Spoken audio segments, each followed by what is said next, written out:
Hi guys, welcome back to Matthew Worcester. This is the part 2 of the January 2026 Algebra Regents, so let's just get right into it. The number of people at a concert T hours after the doors open can be modeled by the equation B of T equals this.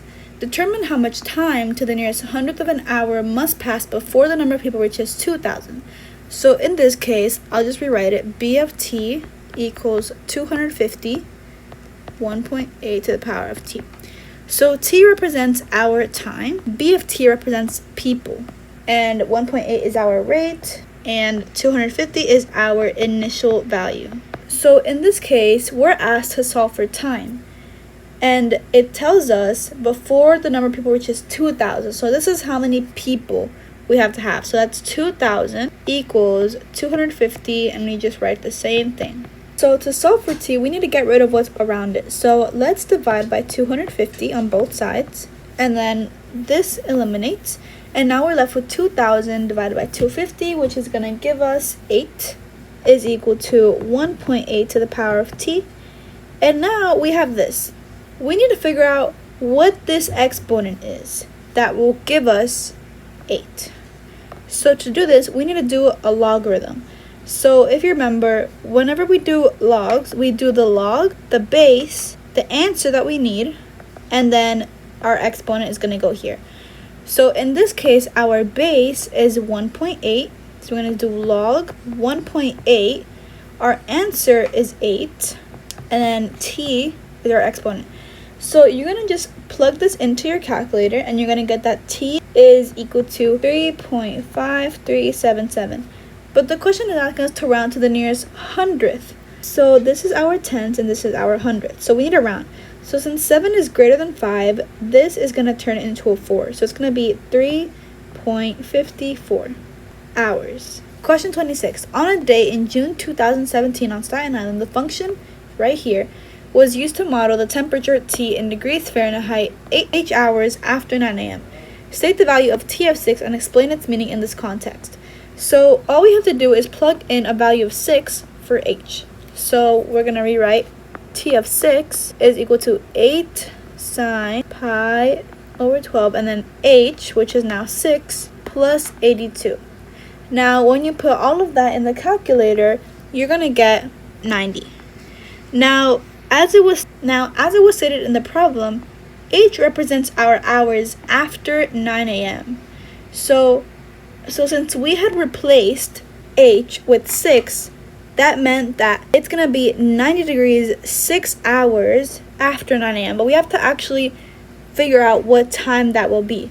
So we have 9 a.m., 10 a.m., 11 a.m., 12 p.m., 1 p.m., 2 p.m., and 3 p.m. So that's 1 hour, 2 hours, 3 hours, 4 hours, 5 hours, and 6 hours after 9 a.m. So that means that at 3 p.m., the temperature is at 90 degrees Fahrenheit. Question 27. Use the properties of the exponents to show why negative 64 raised to the power of 2 over 3 equals 16.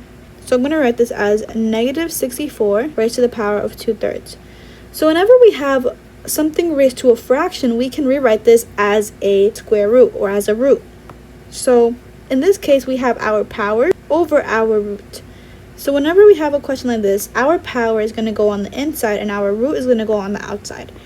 So if we write this, we're going to have our root on the outside, which is 3, and our power, which is 2. So we're going to have negative 64 and then our squared, our power. So if we simplify this in here, we're going to have 3 and then 4,096. And if we do the cubic root of 4,096, we're going to get 16. Now question 28 is asking us to graph 2 to the power of x minus 2 is equal to y. For this problem, just use your calculator. When you use your calculator, you'll be able to see how this graph looks like. And when you graph it, you're going to see that you have a horizontal asymptote. Now a horizontal asymptote means that this graph is going to stop at a line, or it's going to reach a line.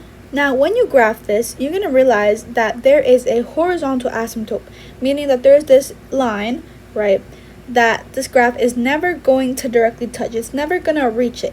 It's approaching it, but it's not going to reach it. So that's going to be y equals negative 2. Now, one way you can figure out the horizontal asymptote is if you look at the table of values and look for what number the values are seeming to get close to but are never actually reaching. And the other way you can do this is by simply looking at the graph and seeing at what point does the graph start staying the same.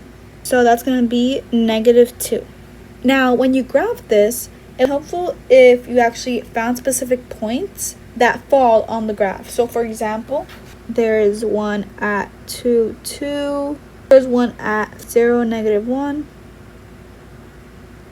and there are more here that never ever actually end up touching negative 2.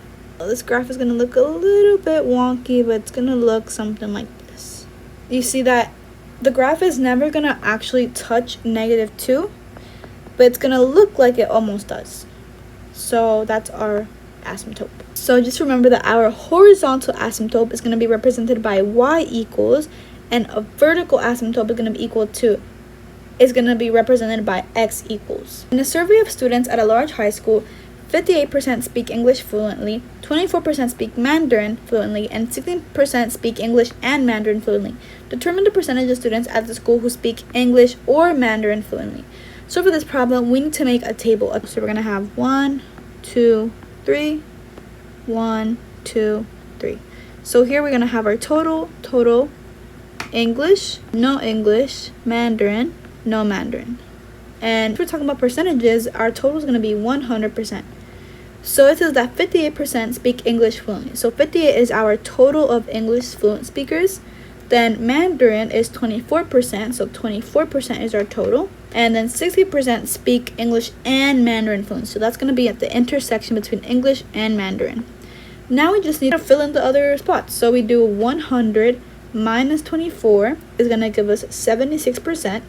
If we do 100 minus 58%, that's going to give us 42%. If we do 58% minus 16%, that's going to give us 42%. If we do 76% minus 42%, we're going to get 34%. And if we do 42% minus 34%, we're going to get 8%. So now that we have these values, again, it's asking the percentage of students at school speak English or Mandarin. So that means that we need to include English and Mandarin. So we have to add all of these percentages. So 16% plus 8% plus 42%. And that's going to give us 66%. So 66% of students at school speak English or Mandarin fluently. Question 30. The following table represents the number of years after 1980 and the median value of a home in the United States in thousands of dollars.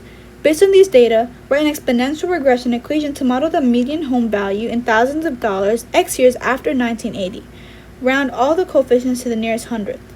Although I don't have the specific calculator to do it, what you have to do is you have to go to stats, then you have to go to calc, then exponential regression. And you have to plug in these values onto your spreadsheet.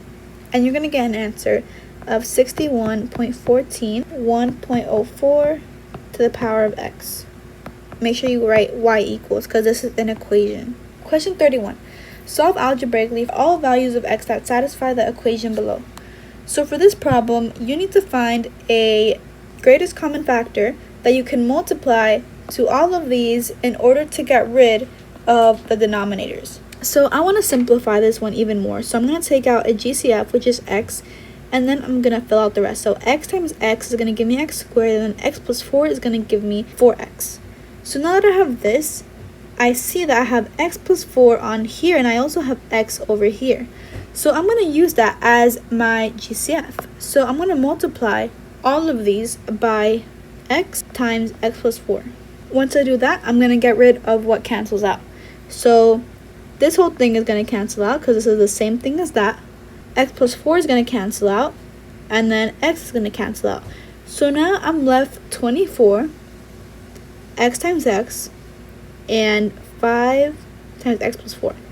So I'm going to rewrite this. 24 plus x times x, which is x squared, is equal to 5 times x plus 4, which is 5x plus 20.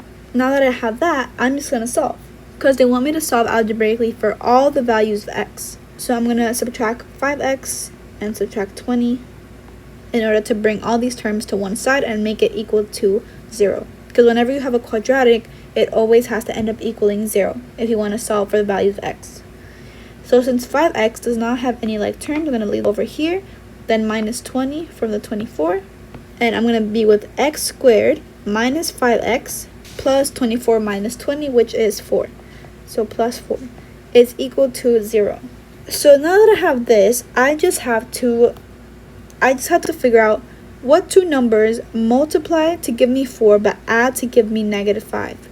Well, since it has to add to negative 5, I know that I need two negatives. And I also know that if I multiply two negatives, I can get a positive. So my answer is going to be x minus 1 times x minus 4. Because negative 1 plus negative 4 is going to give me negative 5. But also negative 1 times negative 4 is going to give me positive 4.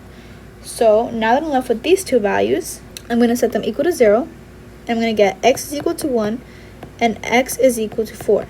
So now that we have these values, we want to make sure that we don't have any extraneous roots. So let's see. 4 works and 1 also works. Because, for example, if we were to plug in 1 into this right here, we're going to get 5. And if we plug in 4 for here, we're going to get 4. So these work. These are safe. Express this right here in a plus bi form. So first, let's distribute this. We have I times x plus I. So we're going to have ix plus I squared. So now let's simplify this one here. We have negative x minus I squared. So first, let's do this one here.